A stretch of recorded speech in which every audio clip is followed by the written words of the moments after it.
Hello, my name is Berlin Campbell, and I'm a first year at James Madison studying political theory and constitutional democracy and comparative cultures and politics.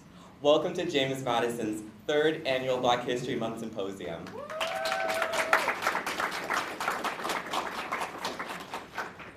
Before we get started with today's program, we want to collectively acknowledge that Michigan State University occupies the ancestral, traditional, and contemporary lands of the Anishinaabe Three Fires Confederacy of Ojibwe, Odawa, and Potawatomi peoples. In particular, the university resides on land ceded in the 1819 Treaty of Saginaw. We recognize, support, and advocate for the sovereignty of Michigan's 12 12 federally recognized Indian nations for historic indigenous communities in Michigan, for indigenous individuals and communities who live here now, and for those who are forcibly removed from their homelands. By offering this land acknowledgement, we affirm indigenous sovereignty and will work to hold Michigan State more accountable to the needs of American Indian and indigenous peoples. At this time, I ask everyone to rise for the Black National Anthem, Lift Every Voice and Sing, sung by James Madison Social Relations and Policy major and African American and African Studies minor, Zion Williams.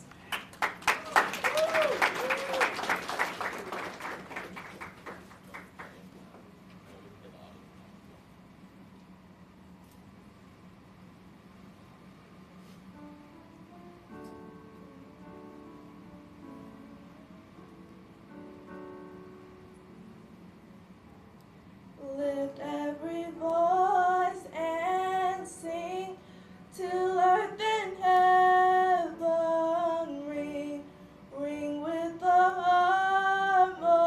harmonies of liberty.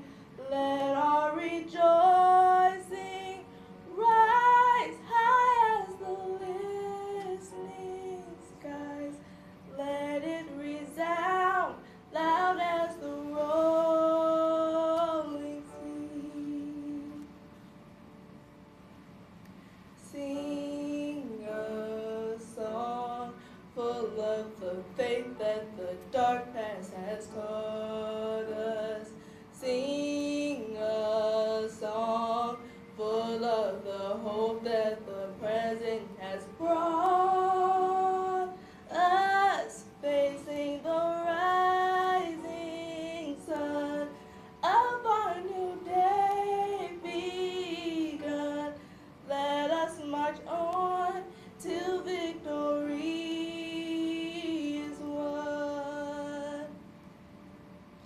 Let us march on till victory is won.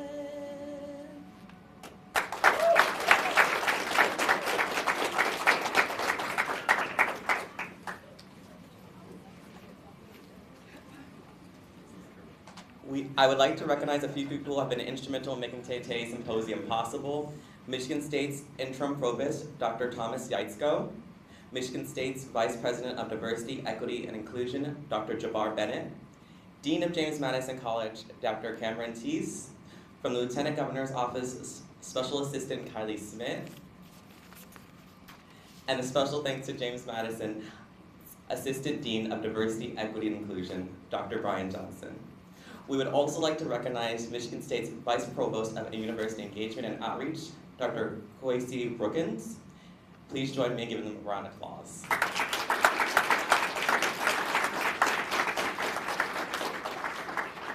And now, I would like to hand the podium to Nia Thomas, who will introduce our interim provost.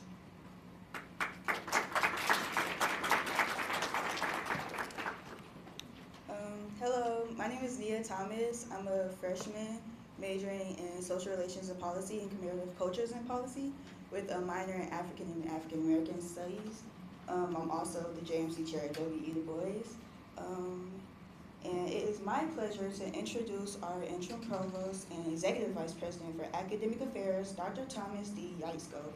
Dr. Yaitzko is a professor of economics and holds an advanced degree in economics from the University of Munster in Germany with a specialization in economic history and a PhD from the University of Virginia in 1995. In specialization in mathematical economics. He has published a wide variety of journals including the American Economic Review, the International Economic Review, the European Economic Review, Games in Economic Behavior, Economic Theory, the Journal of Law, Economics and Organization, and the Journal of Industrial Economics. Interim Provost Yaisko has also worked at the U.S. Department of Justice in Washington, D.C. as an economics and in the interest division, where he was lead economics on many investigations of mergers and potentially anti-competitive firm conduct. He has also advised and consulted for states' attorneys, general offices throughout the U.S. concerning antitrust and consumer protection matters, and has been retained by the U.S. Department of Justice as an expert. Interim Provost Yaisko has supported and attended every JMC Black History Symposium we have held, and we are grateful he has taken time out of his busy schedule to join us again today. Please join me in welcoming our Interim Provost, Dr. Thomas Yaisko.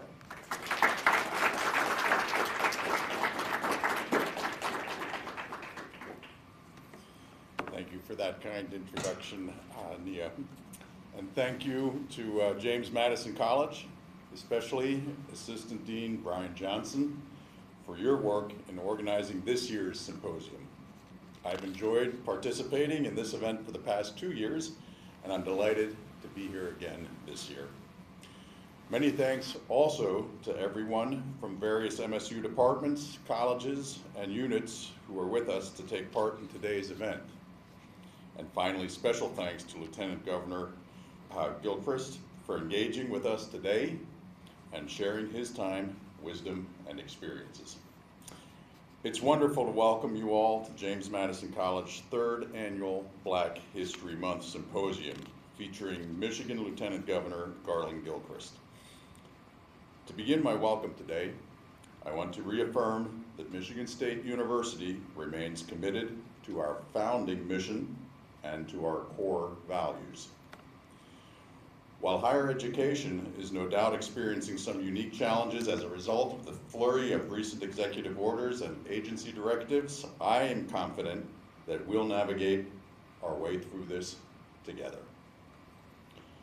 Our commitment to deliver our mission is both fundamental and foundational, and our commitment to uphold our values is unwavering.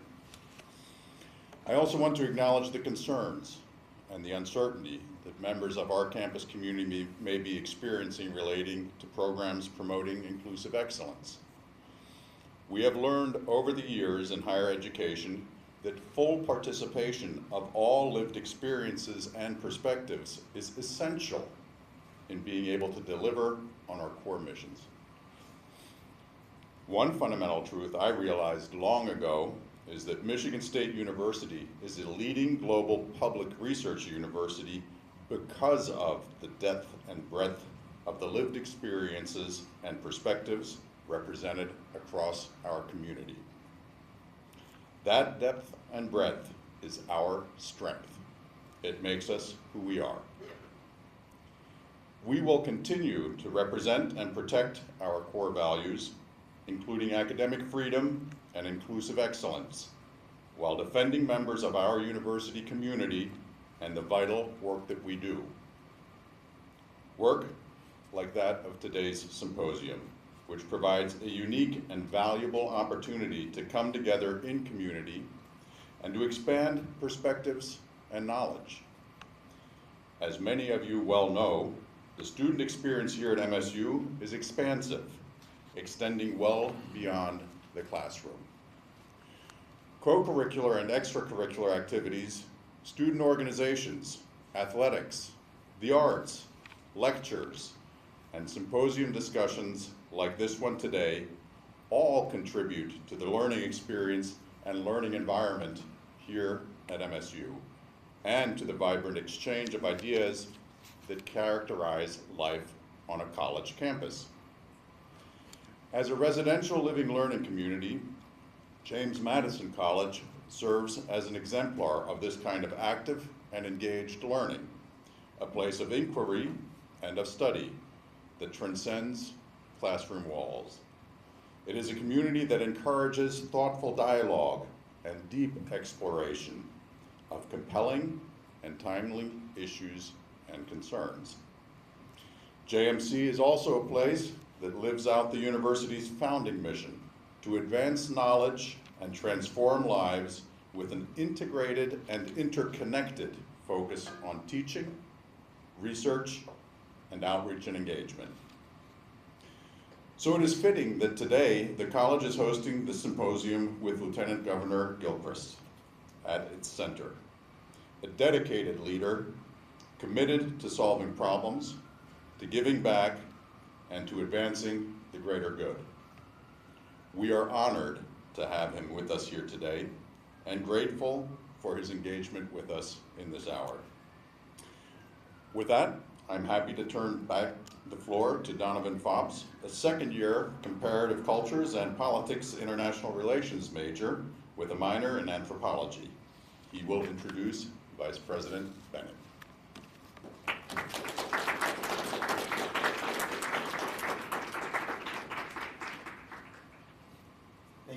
Thank you, Provost Dreiskell, for that very kind introduction. I have the privilege of introducing Vice President and Chief Diversity Officer, Dr. Jabbar Bennett. Dr. Bennett is MSU's Vice President and Chief Diversity Officer. Dr. Bennett works to advance MSU diversity, equity, and inclusion strategic priorities, along with staff in the Office for Institutional Diversity and Inclusion, in partnership among senior executives, deans, faculty, staff, students, and alumni. Vice President Bennett is also a professor of medicine in the College of Human Medicine. Prior to joining MSU in December 2020, Dr. Bennett served as the inaugural Associate Provost for Diversity and Inclusion at Northwestern University. Previously, he worked as Associate Dean of the Graduate School and Associate Dean for Diversity and Division of Biology and Medicine at Brown University. Dr. Bennett also held administrative appointments at Brigham and Women's Hospital, Harvard Medical School, United Way of Massachusetts, and Merrimack Valley, and serving the faculty at Harvard, Brown, and Northwestern. Along with Interim Provost Yaitzko, Vice President Bennett has supported every JMC Black History Month symposium we have held, and we are glad to welcome him once more. Please join me in welcoming Vice President and Diversity Officer, Dr. Jabbar Bennett. Good afternoon, everyone. Are you excited to be at this third annual event? Yeah. Really? All right, clap again for me, please. Okay, so happy to be here, as Donovan said. This is my third one, and I'm really pleased to be here to celebrate not just this event, but Black History Month. You all, it is still Black History Month, okay? This is the 49th year that the federal government has recognized it, but we are in the 99th year since its ideation. The work that we're doing here today, the advocacy that we do every day, every month, every year, the work that our Lieutenant Governor and his colleagues do really help to acknowledge this important event, but also the contributions of African Americans to this nation. And as I always like to say, Black history is American history, so we should acknowledge that too. I'm especially grateful to be here today because James Madison has been a leader on this campus for quite some time, and in parallel similar to my office. I believe the college was founded in '67, and my office, the Office for Institutional Diversity and Inclusion, has been around in some iteration under multiple names since 1968. So when we talk about commitment to our mission and understanding who we are and what our values are, the work of diversity, equity, inclusion, as you heard the provost say, is part of who we are. It's been part of who we are for the past 170 years, and again, we're looking forward to the next 170 as well.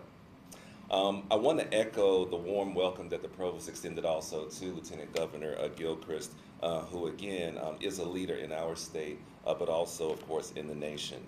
And as I think about this robust calendar of Black History Month events that we do every year, connecting sort of and acknowledging the impact of Black Spartans, again, we have to acknowledge all the work that MSU has done in this broad space. From the first integrated football game at the NCAA level back in '66 to the recently deceased President Emeritus Clifton Warden, who led this institution, the first of his kind and his identity to do so, to all of the wonderful innovative work that is happening today, a lot of it that's being done with our students especially.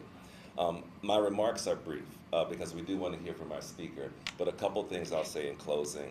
I want to highlight the MSU Stuff the Library book drive an initiative of the MLK Junior Commemorative Planning Committee that benefits Grand Rapids schools. I have to call that out. And what we're working to do is fill libraries with books on social justice and diverse perspectives. That matters. The drive runs through the end of February, so I encourage all of you to learn more and participate. With that, let's continue to engage in civic dialogue that enriches our community. I'm looking forward to hearing from Lieutenant Governor Gilchrist. And finally, if nothing else, go green. Thank you very much. Thank you very much.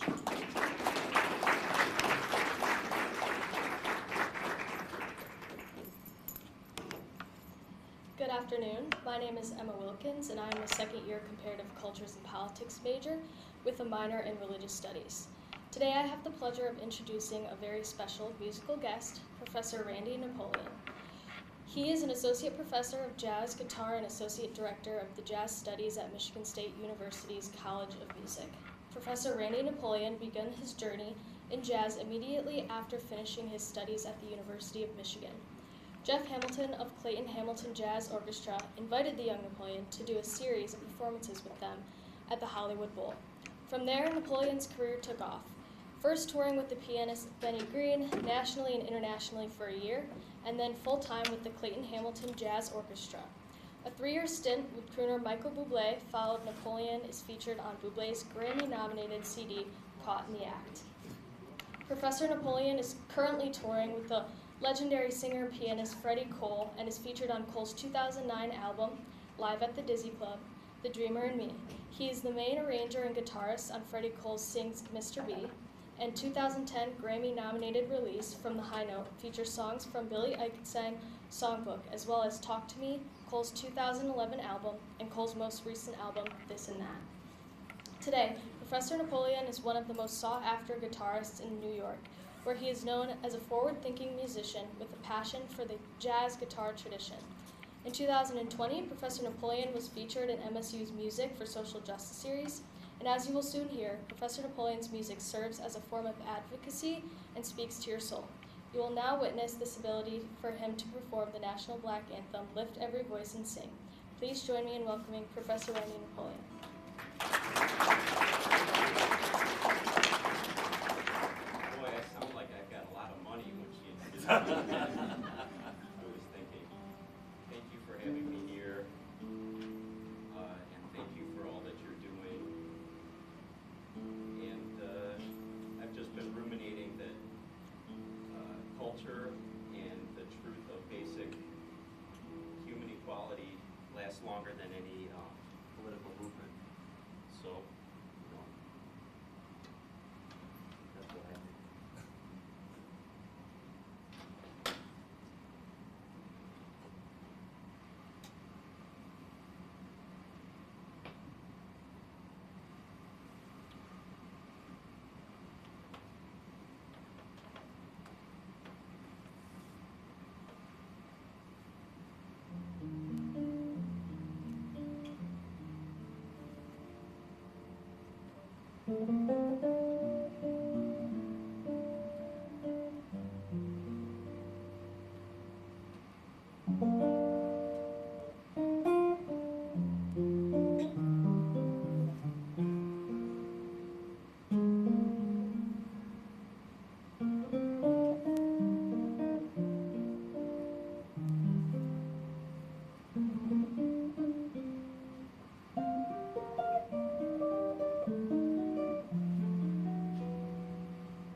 Thank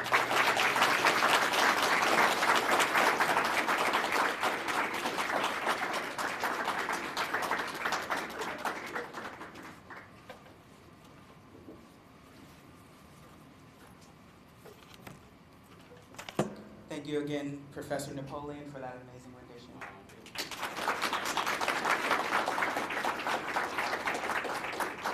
Good afternoon, everyone. My name is Sammy Leggett. I am a sophomore double majoring in social relations and policy and political theory and constitutional democracy. I also serve as the president of the W.E.B. Du Bois Society. And hello, my name is Zion Williams. I am a sophomore here at James Madison studying social relations and policy with a minor in African and African American studies, and I'm the vice president of the W.E.B. Du Bois Society. Lieutenant Governor Garland Gilchrist has dedicated his career to solving problems. A software engineer by training, he uses thoughtful and fact-based practices to make government work better for Michigan families on issues like entrepreneurship, criminal and juvenile justice, healthcare, affordable housing, and economic opportunity. He is committed to building a Michigan where every person can reach their full potential.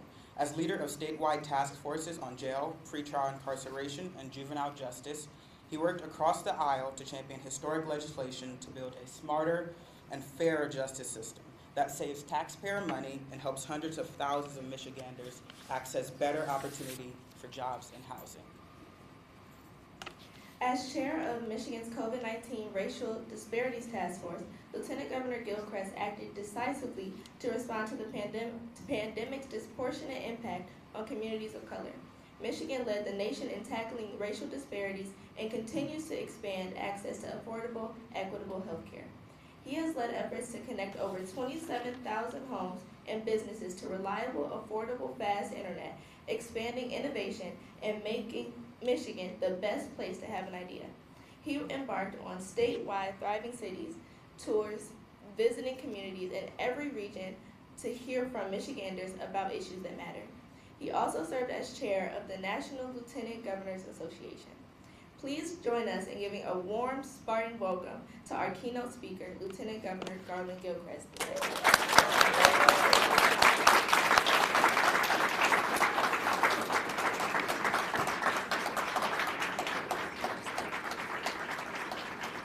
Thank y'all so much for the introduction. I really appreciate being here. We're going to get this out the way. I went to Michigan. We're going to beat y'all tonight. I'm just going to tell you, we're going to get this out the way. We're going to get it out the way. I'm not going to apologize for it. Go green. Go white. Happy Black History Month, y'all.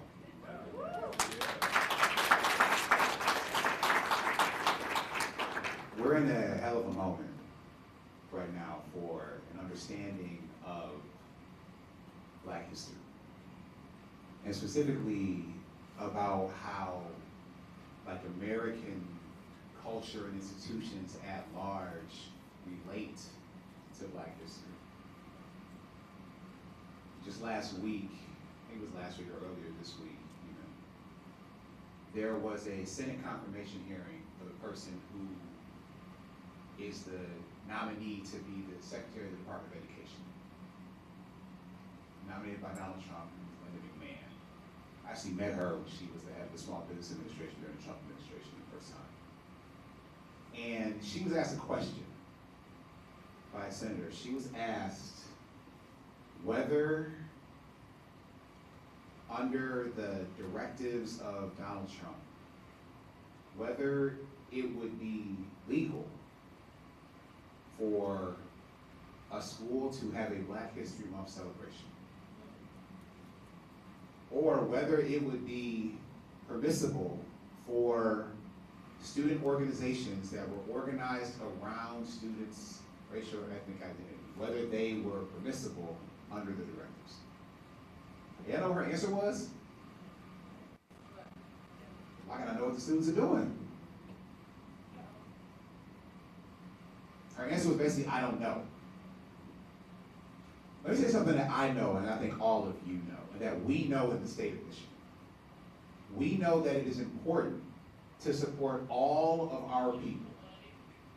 And when I say all of our people, I mean the entirety of the people who call Michigan home and who make Michigan an amazing place. That means everybody not regardless of, but because of their identities, because of who they are, because of where they came from, because of their histories, because of their contributions to our culture yesterday, today, and the contributions that they will make tomorrow. The state of Michigan is unapologetic in our support of our people. And me and Governor Gretchen Whitmer, our entire job is to put the people of Michigan first in every situation. And so, despite and in the face of the attacks and assaults on the people of Michigan, and make no mistake about it, the attacks on the type of programming that we're participating in right now are an attack on the entirety of the people of Michigan. We will stand tall and firm. And so I'm really proud to be here with you at James Madison College, at Michigan State University, the biggest university in the state, to say how proud I am of you for pressing forward, for recognizing that you are not confused about who you are and how important Black history is. And you won't be confused about who you are and how important the other cultures who are celebrated on this campus are. And I want to thank university leadership for being so committed to that. Thank you so much for standing tall for Michigan. Now, so there's really, Black history is this amazing mixture of doing two things. We have to be creative as Black folks in terms of how we protect one another and protect our communities. We also have to be creative in terms of how we make progress. Protection and progress. That's something that's important, I think, for all of us to consider when we think about how we move to and through the world, as a lens for how we understand history, and as a lens for how we seek out our opportunities to create history. And when I say create history, basically what I mean is how we find the ways as individuals and as collections and communities of people, how we find ways to do the thing that only we can do to leave this place better than we found it. To make it different because we were here. To make it better and more inclusive and more responsive to people's needs because we showed up. That's what making history really is. It's like doing the thing that only you can do. Sometimes you're the only person who can provide protection. Now, yes, as a statewide elected official, as Lieutenant Governor of Michigan, serving alongside Governor Gretchen Whitmer, there are some tools that the voters of Michigan gave me to protect me. We can protect the ways that we fund programs that support people who are fighting homelessness or addiction, who have been wronged by the criminal legal system. But we also have the opportunity to use those tools to make progress, to help people realize their full economic potential and to, have Michigan be the best place to have an idea. And if you want to start a business or want to build a family, this is the best place to do it. We all have a role to play, however, not just as elected officials, in finding ways to make that true. But that is even true for you as a student. See, I was a student at the University of Michigan. I graduated in 2005. In 2004, our university admissions policies were challenged all the way up to the United States Supreme Court. Because we use in our School of Literature, Science, and Arts, our undergrad admissions, as well as in the law school, race was one factor that was taken into account when students were applying and accepting the University of Michigan. And that was challenged up to the Supreme Court. The process of using affirmative action, it was called. Somebody thought that wasn't right. And we can have a whole conversation about what I think, and I'm not a lawyer, but I think there were some flawed premises in that attack. But I remember organizing student response to that. Like being in a room like this on our campus with like about as many students who were in this room, thinking, what are we going to do? Like as a Black student at the time, there were about 12% of the student population in Michigan were Black students.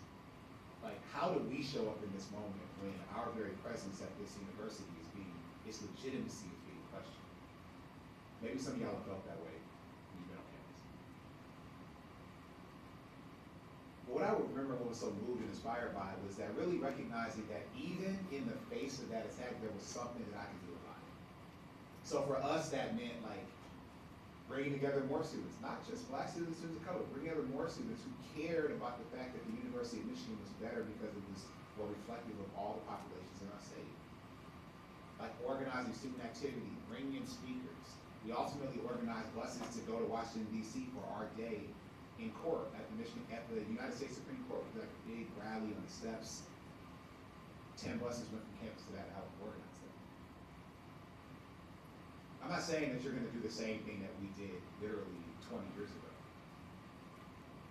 But what I would ask you to think about is what can you do today to make students feel more welcome?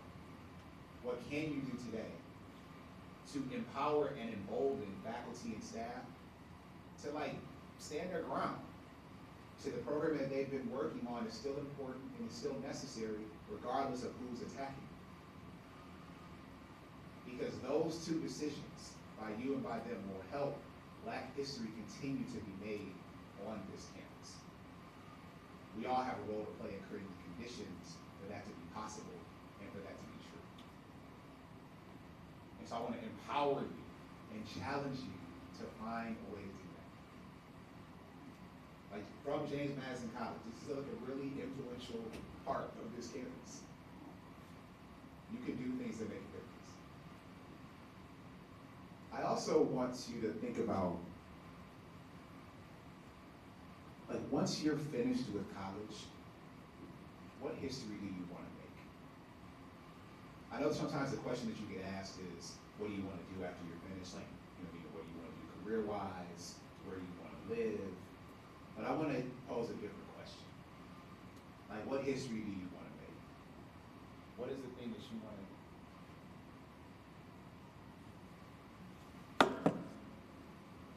I'm going to project. Can y'all hear me? Yes. Okay. What is the thing that you are excited to do that nobody else can do? Because we all have something. Some of us might be better at basketball than others. Yes, I used to play basketball. Some of us might be better artists than others.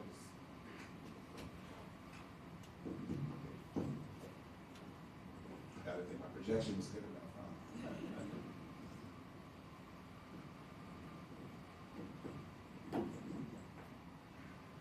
Some of us might work better with our hands than others.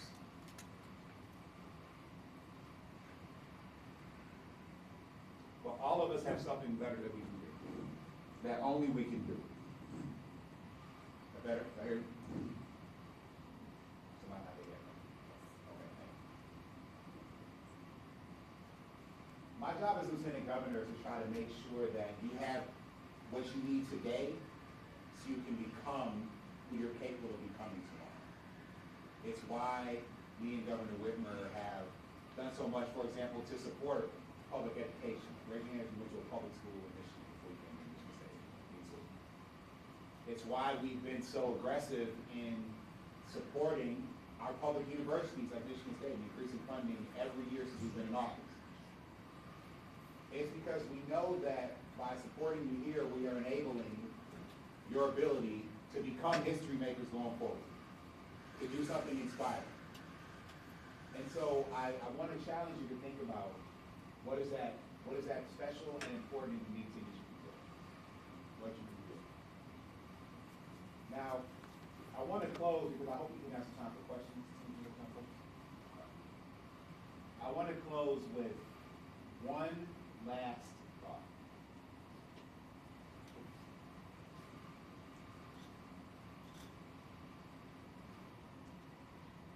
In your life to this point, all of us, if we're lucky, have had one person who really pushed us to be better, who really challenged us.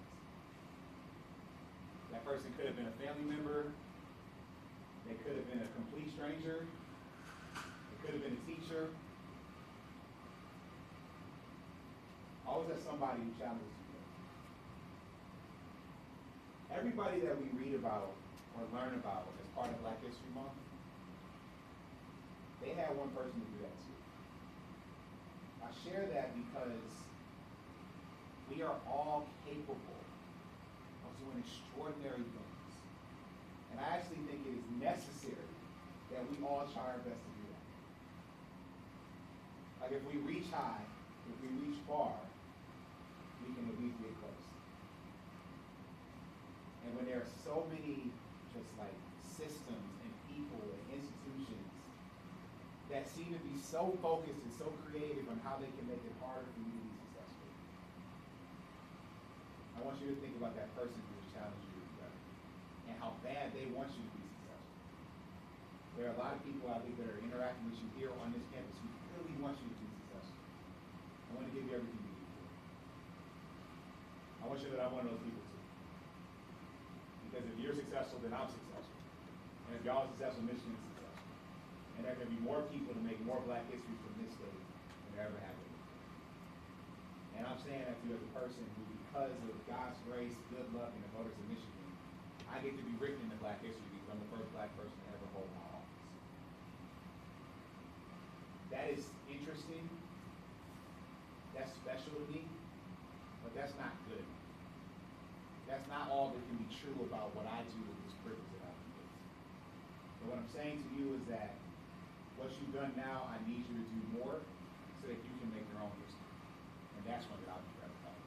So thank you so much for having me here. I want to thank James Madison College, W.B. Du Bois Site, Michigan State University for welcoming me to this third annual event. And now, most importantly, though, I want to talk with you. So please ask me all the questions. Okay?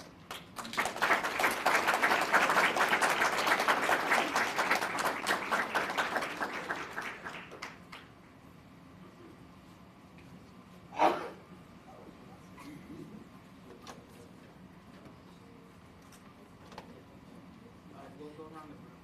Ask questions. If anyone has any questions, please raise your hand.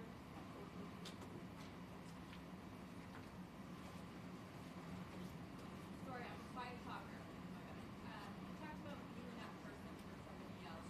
I'm curious who that person is. I had a lot.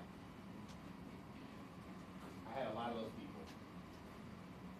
I'll tell you the first one that I can remember that wasn't a family member. When I was in third grade, I grew up on the east side of Detroit and then moved to Farmington when I was in Farmington, Michigan, suburb of Detroit.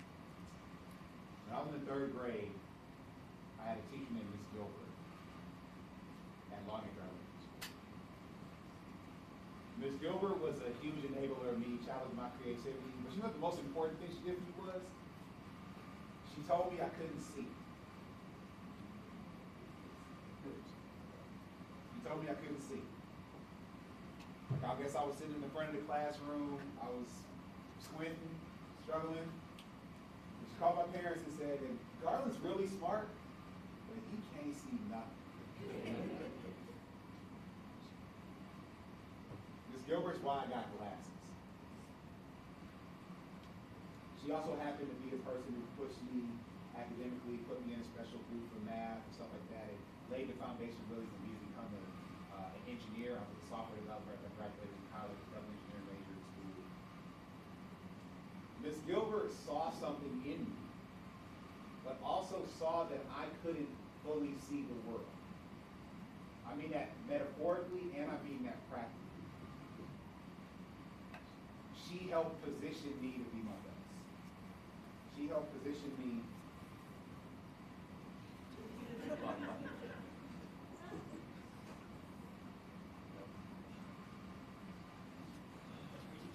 She helped me see what I was capable of. And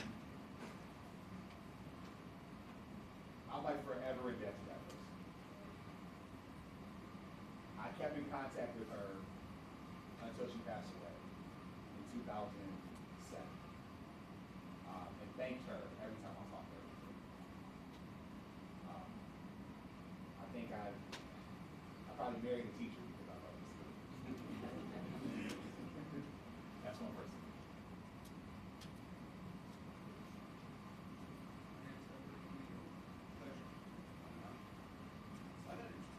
So, as Michigan's first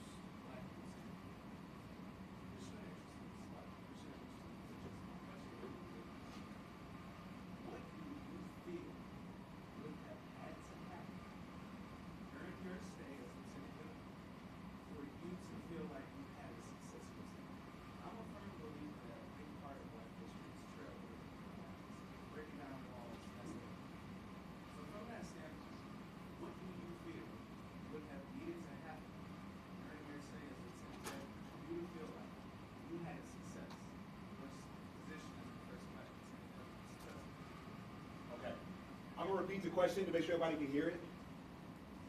So basically the question was, and thank you for that, was what do I think needs to happen or needs to be true about my service as Lieutenant Governor for me to think I was successful at that job? I have a lot of answers to that question, so I'm gonna try to keep it relatively brief. The first thing, which is kind of on a basic level, is I want people to feel like who the Lieutenant Governor of Michigan is matters. This is historically a pretty low visibility position. If you ask most people who my predecessor was, who didn't go to James Madison College, they probably don't know who that person was. When I say make it matter, I want people to feel like because I was in this position, their life was better somehow. Something happened that would not have happened if I wasn't in that position. Which gets to the second way I'll answer that question, which is about what kind of policy and programmatic success I think we need to see. You heard some of it in the introduction that was graciously read. There are some real key areas that I think are really important in economy. The first is, look, I'm an engineer and an entrepreneur. I started and sold 2 companies in my career. But I never knew what entrepreneurship was until after I graduated from high school. What success looks like to me in this position is a person with any kind of idea believes that Michigan is the best place to do it and that it's possible for them to be successful. When I had my first business idea, I had a hard time raising money for that idea here in Michigan. My idea was I created a job and internship website called Detroit Intern. And basically the premise of it was if you could find an internship in Detroit, you could find a job in Detroit. And if you could find a job in Detroit, you want to do like I did and move to Seattle after you graduated from college. I started that business with 2 friends of mine that I knew since kindergarten. And it ended up being successful. We sold it after 7 years. But it's really ironic that now as Lieutenant Governor, I sit across the table from some of the same people who I approached to raise money for that business and told me no. I want there to be so much opportunity in Michigan that if you have an idea as an entrepreneur, be it a Black entrepreneur or otherwise, that you feel like your idea has a chance to be more successful here than any place else. So we're trying to do that. Like even just last month, I spearheaded a program called the Michigan Innovation Fund that creates money from the state to invest in startup businesses in a way that it never has. That'll be able to do so in perpetuity. So creating that foundation with people with ideas to feel like they can be successful in Michigan more so than any place else, that's one marker of success. The second one that I'll share before I'll keep some of it, is the first research project I did in college when I was a freshman was about internet access. I worked with a sociology professor named Dr. Larry Ginn, and we studied the fact that there was this neighborhood in the middle of the city of Detroit, in the middle of the city of Detroit in the year 2001, where nobody could access the internet. There was not a company that sold internet to them. None of it. It was a dead zone. Professor Gant somehow knew a person who was able to purchase an antenna and put it on the second tallest building in the city of Detroit and basically beam internet directly to this neighborhood. And my job as a student researcher was to go door to door in that whole neighborhood, 5-block radius, and ask people if they wanted internet access, who would use it in their house, what they would do with it, and how much they would pay for it. I've been thinking about how to connect all of our people to the internet since 2001.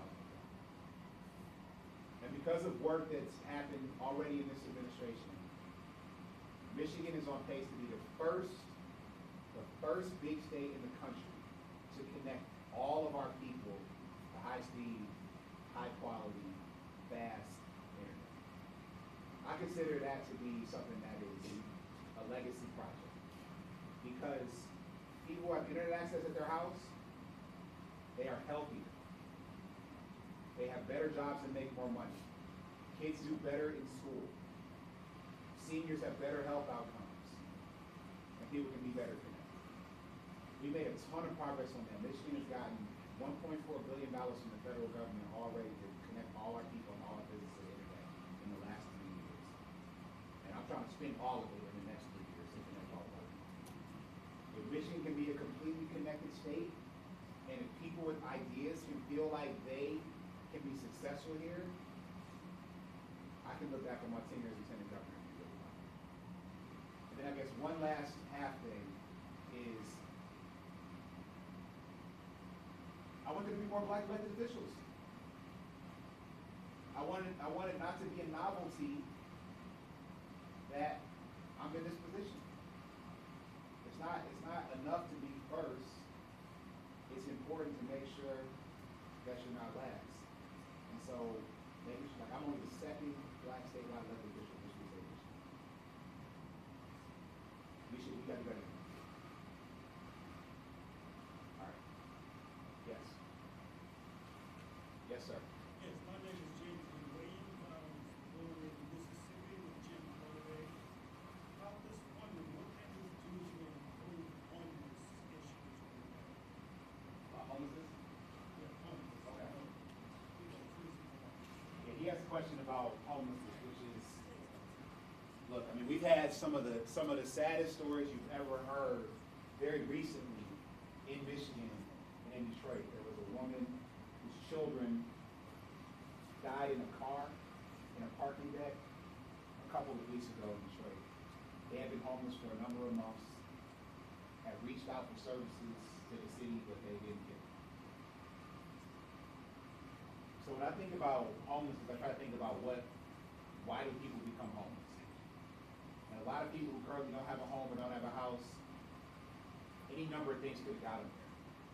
For a lot of people, it's because something happened, usually medically, that drained their money. Maybe they lost a job unexpectedly.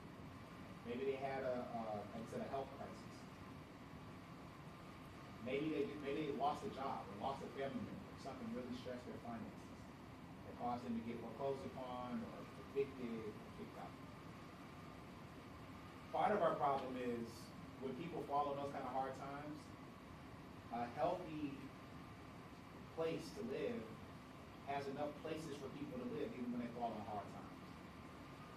Part of it is we need to have more homes available for people that they can afford and they can get into. The state of Michigan back about 50 years ago created this thing called the Community Development Housing Trust Fund that was supposed to exist as a source of revenue to invest in affordable housing.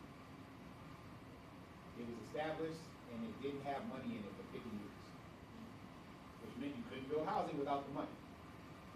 There was a brief pause in 2011 where there was a little bit of money in it and there wasn't money for it. I went on a tour in 2019 and went to 19 cities across Michigan, both peninsulas and all over the place, including Stockton and Lansing. And asked people about what affordable housing meant in their community. Did it mean single-family homes? Did it mean apartments and duplexes? Did it mean rehabbing new places or building new places?